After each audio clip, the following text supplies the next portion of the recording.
My name is Mike Chamberlin. Mostly what I'm going to talk about today is the acknowledgement of how important it is from a brand perspective to have to think about experience as one of the main drivers of your connection with a consumer or a customer. We'll talk about the difference, how I see the difference between customer and consumer in a few slides. But I appreciate the time and pretty excited to take you through this today. And again, feel free, just light up the chat. I'll glance over at the chat and we can address any of the questions you have from there. But as I said, and hopefully everyone's seeing my screen, I am the principal. I'm one of the founders of Openfield, which is a consultancy. We're essentially helping agencies kind of grow, scale, and evolve. And we're relatively new.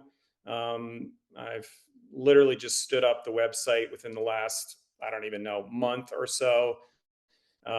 This is what the website is, and we do a number of things helping agencies. A lot of what's happening in the market right now. I've also kind of just finished a survey with 150 agency leaders, and trying to get to better understand the main pain points that everyone's feeling. And there's just been some really enlightening kind of like feedback coming back from the survey on essentially what folks are struggling with: growth and culture and talent and all kinds of stuff. So yeah, so this was kind of this presentation was a little bit born out of some of those results, and I'll just share with you the thinking I have. For context, I think, and I'm not totally sure, maybe some of the folks who are even on the line I have worked with in the past, I'm not totally sure, but I kind of spent the first half of my professional career in advertising. I was a strategist when I started. I moved into account management. And then kind of halfway through, I went over to the what I'll call design, experience design, digital design, whatever you want to say. I ran Razorfish in San Francisco for about 4 years, and then went over and ran Huge in the Bay Area for about 4 years as well. But I've got, grew up kind of making ads and kind of creating an environment where great advertising and communication can get put out into culture. And then the second half of my career, I've really kind of, worked in this kind of experience design, digital technology side of the business. And that's the perspective I bring when I'm talking about some of the ideas that I'm talking about today, that both sides of the coin and how to kind of start to think about this maybe in a little bit of a different way. I think it's good to have some sort of overarching kind of, and none of this is new to anybody on the line for what it's worth. But it's good to have this context when thinking about some of the concepts that we're going to kind of go through today. But certainly, like COVID, one of the questions I had in the survey I recently did was, I knew what the answer was, or I thought I knew what the answer was going to be, which was essentially, do you prefer the business before COVID or after COVID? And I think it's pretty unanimous that folks had a better grasp on what the business was before COVID. And they're still kind of like in a dark room fumbling around for a light switch here in this kind of post-COVID market. No one's really kind of figured out a model that works from a hybrid, remote, in-person kind of model. The idea of talent being at a local level and now being at a national or an international level is still kind of like finding its way. And then there's a lot of implications actually from an economic standpoint. The inflation coming on in 2022 in the mid part of the year, certainly affecting the market in 2023. I think everyone was feeling like, oh, fourth quarter 2023, we're gonna get out of it, and we'll be guns a-blazing in 2024.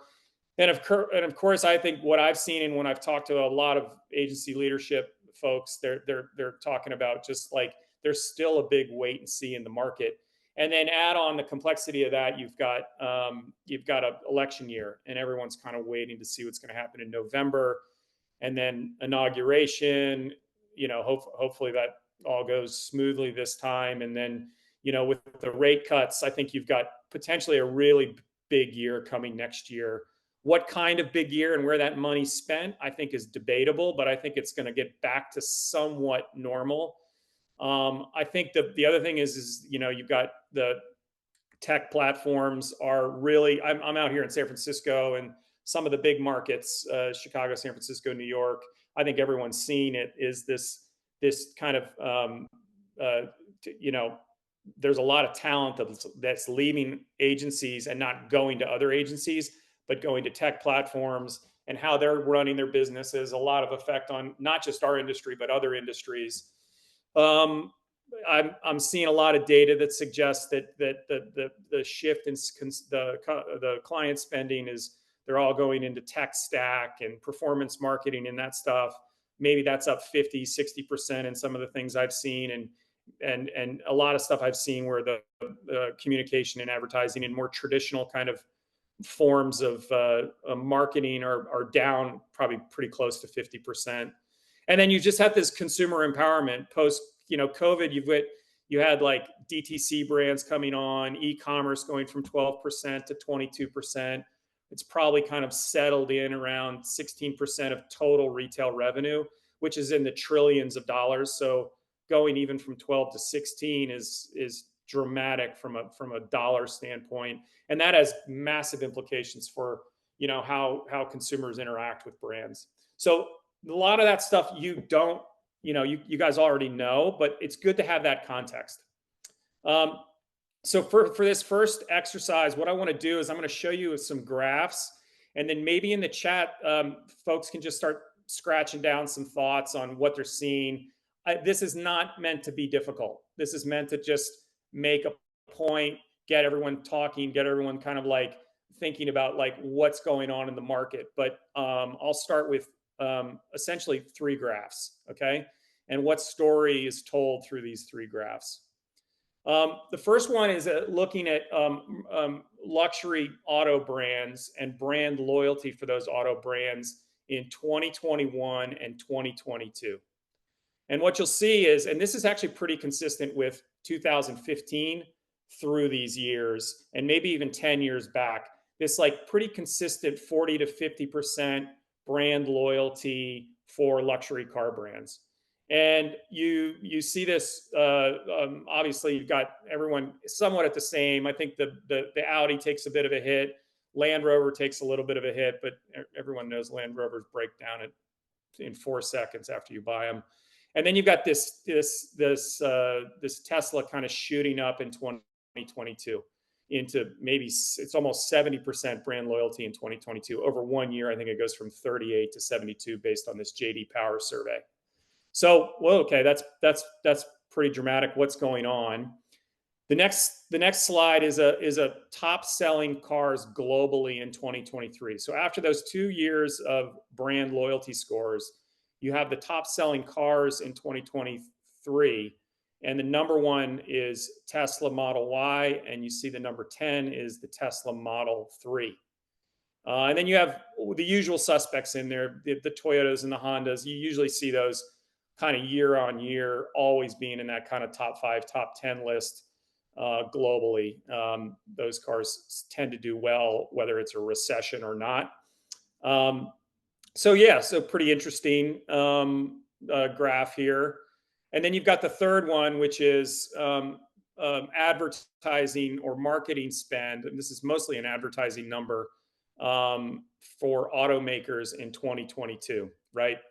And you've got all these monster spends and this should not be a surprise. And then you've got Tesla at 0 in advertising. The bottom line there is that you have spend numbers from the big global brands, auto brands, and the number on the far right, which many of you maybe not have seen, was Tesla at $0 spent in advertising. Now they are doing some like fractional spend. They're doing some like CRM type stuff. So if you buy a Tesla, they're sending you emails about like Like, do you want solar panels on your roof or a big, charging station in your garage and things like that? But they're really not spending any money in advertising. So maybe for those three graphs, and anyone just throw in and again, this should not be overly difficult exercise here. This is trying to get things kicked off. But any thoughts as it relates to what we're seeing here? I think the first thing is that, and what I'm going to do is if you guys want to say put things in there or not, I'm just going to move on to this next slide, which is essentially what Tesla's doing, why they're not spending, and where they're putting their dollars, and they're putting it into the experience that the customer has with the brand, right?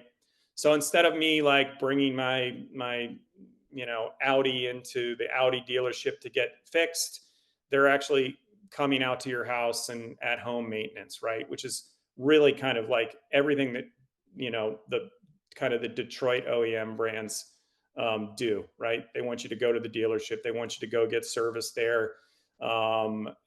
These guys are coming to your house and making it super easy. You can unlock it from, like, if they wanted to come to my house right now, I could just unlock it right here from my cell phone. They built this amazing kind of supercharger network that's a fraction of the cost what it costs to fill up your gas tank. They've got really cool features, like when you leave your dog in the car, you push dog mode, and like the dog is comfortable in the car with temperatures. You've got the app that I talk about that acts like a hub. If it's a super cold day, I can be in my bed and I can warm the car up, and then I get in to go to the gym or whatever. You can buy online, which is really what they force you to do. Even when you go into the dealership, they make you open up your browser and buy the car right there online. And then they got autopilot. I could go on and on and on. But this is actually this is how disruptive they are, right? Instead of spending money on getting you to understand who the brand is and make you aware of the brand, they're actually just creating this incredible experience for their users. Now, I'm going to say that knowing that Elon's a total maniac, right?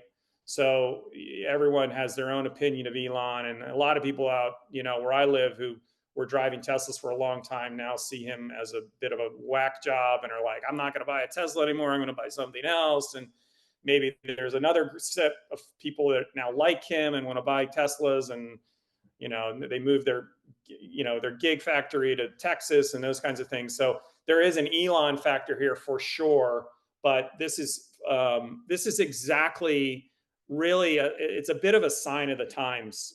It's really interesting, and really kind of what tech platforms do, where they really focus on kind of like what the experience is of the brands they have, and really honing that rather than kind of any old kind of traditional means of communication. And I think it's important to understand that I called this customer experience. I think about this in maybe the same way I think about the trajectory of like where I've worked and the different sides of the business I've worked in, where it was all about consumer, and how I always thought about like, what's the consumer insight that's going to drive the strategy that's going to ultimately get people to like be aware of the brand. And when I went into experience design world, it was all about the user. You've got an experience like an app or a website. How does the user interact with that? What's that experience? What are the insights? How can we like test, kind of learn? How do we optimize off the back of that? Essentially, where I think that bridges the gap is ultimately about the customer. Because really what we're trying to do is we're trying to think about the customer, because it's all about purchases of a product or a service. Really, that's what we're there to do. Yes, we might be building awareness for a campaign. Yes, we might be trying to optimize an app experience, but really at the end of the day, we're trying to get someone to buy a product or a service of our clients, right? So the customer kind of framing is an important distinction here. This is where we're going to start to talk about brand as experience, and how to start to think about this, and how it might help you think maybe a little bit differently about like your role as maybe a strategist or a leader, and like how you might want to engage with your clients and their brands, right? the first thing is a bit of a um, I don't know, a thought on, how how the consumer today or the customer kind of owns that relationship with the brand, where for 50, 60 years they didn't own that relationship. It was all about like, I've got a message, I'm going to put it over the airwaves, I'm going to pound it over their head, and they will ultimately submit to this message through impressions, for instance, and then they'll be aware of it, and then they will act on it, and then they will purchase, and then in some shape or form they'll become loyal, or they'll become an advocate for the brand. And today that relationship is completely owned by the consumer or the customer, right? And they're literally subscribing to what they want to see, right? I know you're getting fed some messages over like Instagram and things like that, but that's based on your profile, and the algorithm is feeding you things you want to see, essentially, right? Or they think you want to see. And so it's much more of I'm subscribing to the brands I kind of want to like look at on a frequent basis, rather than getting hit over the head with a message that most people aren't watching ads anymore. Most people are literally thinking about like they're only seeing the brands that they kind of that live in their world, right? So it's much harder from a marketer's standpoint to find those people and get that message to break through. And then you've got obviously the importance and increased importance of experience as driving that relationship, right? It used to be all about the product or the price that product's being, or that service is being sold at, right? And now brand experience is just as important as those kind of tangible things, right? And studies are showing that the other touch points, the other experience touch points, have a bigger impact on building brand strength than maybe the traditional media, right? So I don't need to beat a dead horse here, but things have changed, and as marketers, as strategists, as brand stewards, we have to start to maybe think about, we can't use an old model in this new market, and how do we start to think about this differently. um, I say this a lot to clients, because it's happening all around us every day. Here's a kind of a one-off example, but you'll notice that, if so in this example, if I text a pizza emoji to Domino's, a pizza shows up at my doorway in 25 minutes. That's all I need to do is text the pizza emoji, right? So think about that as it relates to not just their competitive set, but everything else from a service standpoint that you deal with. How easy it was for that pizza to show up at your door. And I like to talk about that as that last best experience you have is your new normal. That's your expectation moving forward. The ease of that relationship that's just been enabled, right? And that's the way you need to think about it, because there's things all around, and that makes your competitive set. If you're a car brand, or you make apparel, or for something like that, it's not just other apparel brands, it's everything that might find its way into your mind space on a daily basis, right? So everything's a competitor today, and everything sets a new expectation for you. And this thing continues to get kind of like up leveled on a daily, kind of weekly, monthly basis. So with that, I'm going to check in. If there's any questions, just put it on chat, and I'm going to keep rolling if there aren't any questions. But if there are, throw them on chat, and I'll look over the chat and answer them when I can. So what are the tenets of customer experience? And this is how we start to think about customer experience, and how it starts to make us think about, like, when we are maybe writing a strategy for a brand, for a specific problem that needs to get solved. What are we trying to do, right? Again, it's about engagement, right? It's about getting to deep engagement. The deeper the engagement, the more they're going to spend time with your brand. The more time they spend with your brand, the more chances you have to engage them at a deeper level, and also get them to become more advocates on your behalf. there's some sort of emotive payoff to what you're creating, what you're communicating, what you're developing, whatever it is. You're what you're doing from what we used to call this interactivity, but really what we're trying to do is we're trying to get them to participate in the brand through the things you create, right? And that participation is super important. If you can get them to participate, you can get them to engage. And those two things kind of work in concert.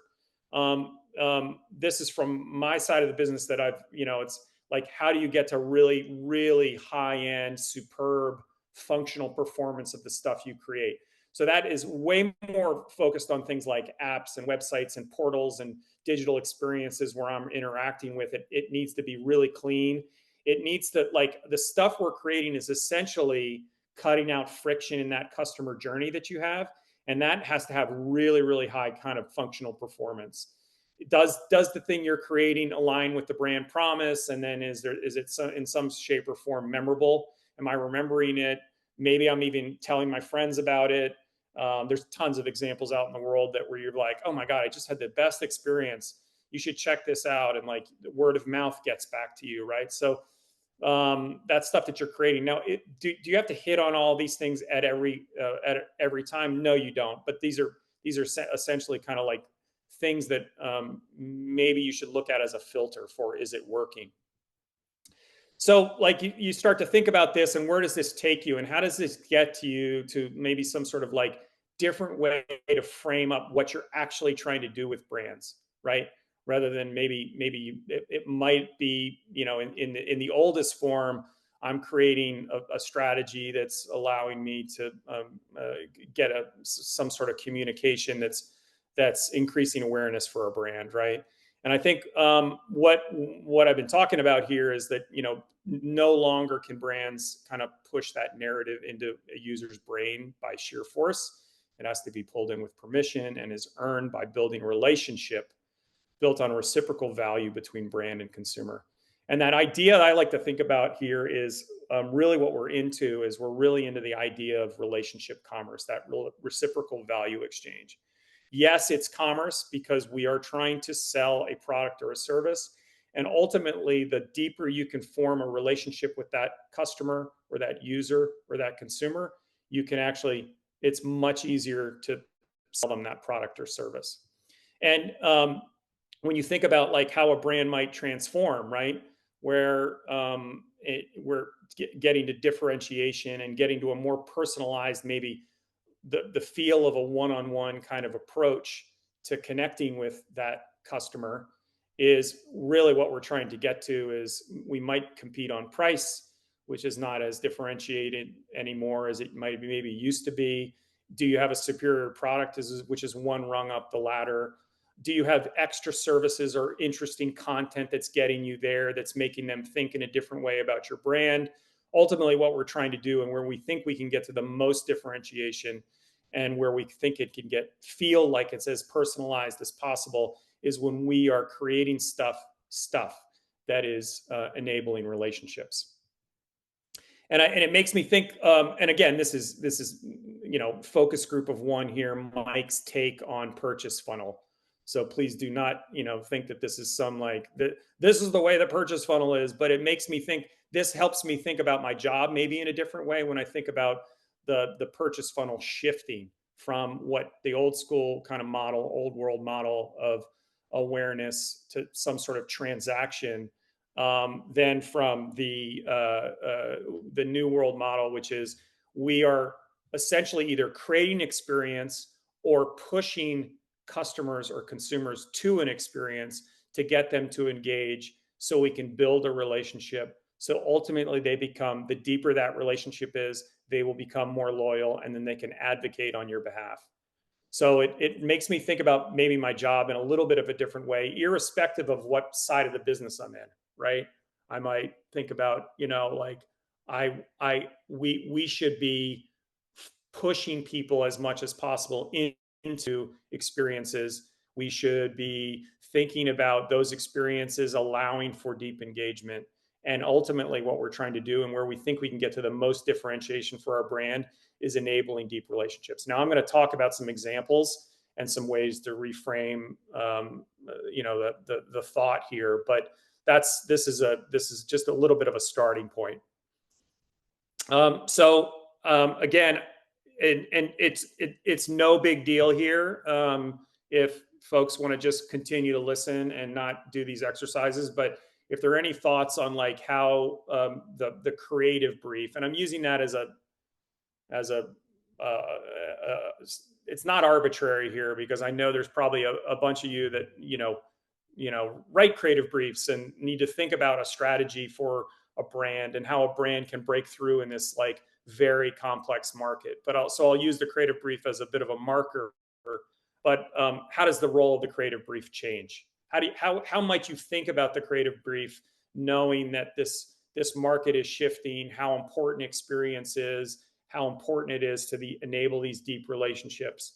So if there's any thought, I'm gonna keep rolling. But if there are any thoughts on that creative brief, drop them in the chat and I'll glance over. And if there's any thoughts, then I'll bring them up.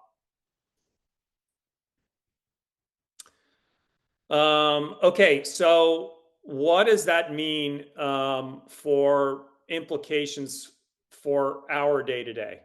And how might we, again, I'm not going to say, oh, here's what the creative brief should look like today. I'm not here to like give you like definitive answers. What I'm going to do is I'm going to show you some examples of some thoughts on like how you can maybe think about brands in a different way, and the role that we're trying to help from a brand stewardship. So the first one is everything is a story, and a story can be found anywhere. And what I'm going to do is I'm going to show you a bunch of examples of like, what we might used to think of a story, which was a 30-second, 60-second ad that created this narrative that brought me in from an emotional level, that made me remember something, that maybe I even wanted to share it with friends. Oh, this is so great. It's so funny, or it gives me goosebumps, or whatever the case is. That was like how we always thought about story. And now today, the idea of story is evolving, and it comes in many different shapes and forms, right? And knowing that allows you to think about like it's a little bit of a like agnostic view on like what a solution could be, right? So this first example is Spotify, and when I get my end of the year kind of like year in review, not just on a personal level for all the songs I listen to and when I listened to them and what months and what was my vibe. Was I listening to rock and roll in June, and then in July I was listening to yacht rock, and then I was listening to blues or jazz in another month, or whatever it was. I mean, these are the top songs. Like all that stuff about how my year unfolded through music, through the filter of music, is so interesting, right? One, I get kind of like lost in the data, which is super interesting. And then it's aggregated on a kind of community basis, the people I'm connected with, and then the Spotify community as a whole. And it allows me to kind of discover new music and see what was interesting, what was hot, what was happening during kind of like touchstone events in culture, those kinds of things. So like a lot of really interesting stuff. And it's just been built off the back of data, right? So it's a really, really cool way to think about like, this is as much about a story of you as it is a story of music, as it is a story of Spotify, right? And again, as agencies, as a advertising agency, for instance, you might not be creating this, for instance, but you might be driving people to this experience and getting them to engage at a deeper level, right? This other example is, and this is something I worked on within the last 3 or 4 years, which is the Department of Nike Archives, DNA, as we called it, which is they have essentially this, which was supposed to be an internal design tool or utility for designers to be able to go back in the history of Nike to the early 70s and look at every product that's ever been produced or manufactured, every piece of communication, every story that's come out, every ad that was ever shot, and put into this archive. And then there was a really smart search that was put on the back of it. So if I wanted to look at all tennis from the 80s, or Andre Agassi, or track stars or female track stars or Michael Jordan shoes or whatever it is, I can search and it'll bring up a whole archive from a time standpoint, from a calendar standpoint, from a like a celebrity standpoint, all kinds of things where they pushed above their weight in culture, where it was about the Olympics, whatever the case is. And really, it's like this internal tool that they were using for designers to inspire the next shoe turned out to be a really interesting kind of like archive for consumers or sneaker nerds or kids that were really into track or people that were really into like LeBron or whatever it was. You can get lost in the brand this way, and it achieves so much for Nike from a like depth of engagement perspective, right? This is a really interesting example, and I can make the case that this is as much about story as any ad that's ever been made, but like because of the word of mouth that came with it. But during COVID, and Zappos, who's kind of known for their communication from a customer service standpoint. Instead of you going in and finding out where your shoes were that you ordered or talking about, like I ordered this thing, but I got this pair, and talking to a customer service during COVID, you could literally ask them anything. Oh, I live in San Francisco. I'm looking for a Thai restaurant. Can you give me an example? Can you give me the best Thai restaurant within 5 miles of my house? Those kinds of things. They were expanding the nature of their customer service, and that was getting people to engage in the brand in a deeper level. And then that word of mouth got out, and it obviously told a really great brand story, and it helped them like really, really anchor a brand promise at a pretty deep level. North Face, I don't need to spend a ton of time on this, but North Face, you can make a case that their explorations are their brand. So yes, they have product, but their main stories that they tell are all about the exploration where they use their product in the most extreme places. And that gives the customer a sense of like, well, if they're using it for, a hike in the middle of winter up K2, then it must be good enough for me in Des Moines in the winter, right? These are all examples of where story can come through. The Coke bottle, the rivet on the Levi's jeans, the anti-establishment movement that Vans started, and Prefontaine and Nike, and like there's as much story around the rivet that you can tell, that very seemingly insignificant thing on a pair of jeans, and that tells a lot about what the brand stands for. That's a campaign in and of itself, and that is also something that can get communicated on a broader scale. The second part is UGC. And again, I'm not trying to like bring you back 5 or 6 years to UGC and like all this stuff, but how important it is to allow the customer or the user to interpret the brand their own way, and handing them the keys of that brand and not being afraid of how they interpret it. Because if you're handing the keys over to them, you're essentially trusting them with their own interpretation of that brand. And then that allows them to engage at a deeper level and be a much more loyal to you, right? This happens at tons of different ways, but you've got Starbucks doing that white cup contest, and and then sharing that stuff over their social media networks, and that the art of the brand and how it's interpreted from different people is a beautiful thing, how they see the brand, right? The Lululemon does a terrific job of this. You could make a case that their entire ad campaign, which is what they call the Sweat Life, is all in the hands of their customers. The customers tell that story in thousands and thousands of different ways, and that becomes their campaign, right? The shot on iPhone, I think this is a super brilliant campaign that was done. And it really, what it does is it pushes people to do things in a very creative way with their phones, which then they post to their networks, to their communities. They create something that's attached to them personally that gets pushed out into the world, and it's interpreted. The brand is interpreted through them, through their own way, right? This is like a super smart way. And yes, there's an ad here for sure. There's a beautiful ad that communicates a lot, that tells me a story. But it's the push to experience the brand, experience the product, and to create. And then this last one, I know we're running out of time here, but this last one is connecting communities. Now, I work with Nike a bunch in the last 3 or 4 years.